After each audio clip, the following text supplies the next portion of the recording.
Hi. All week I've been confronted with and talking about patterns, old patterns, my patterns, patterns of my clients, and patterns that don't even belong to me. Have you noticed this possibility? That you have a habit of following down certain trails that don't even belong to you?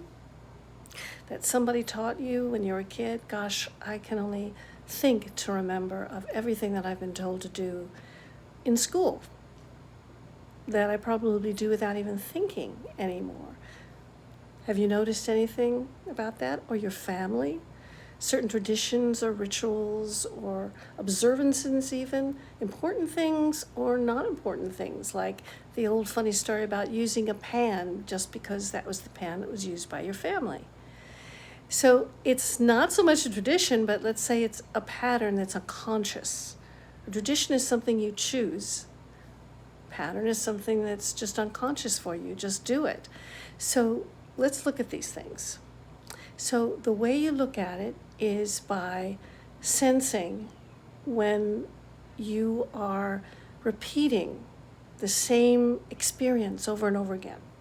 For instance, you would feel anger or deep frustration in the same way, triggered by the same thing, over and over and over again.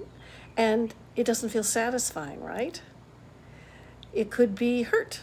Somebody says something or looks at you a certain way, and you feel this intense hurt and anger and a desire for revenge, even on a deeper level that, most of us aren't even aware of, but it's there. That could be a pattern of a reaction. And it might not even be from your own experiences. It might be from people before you who handed that down to you.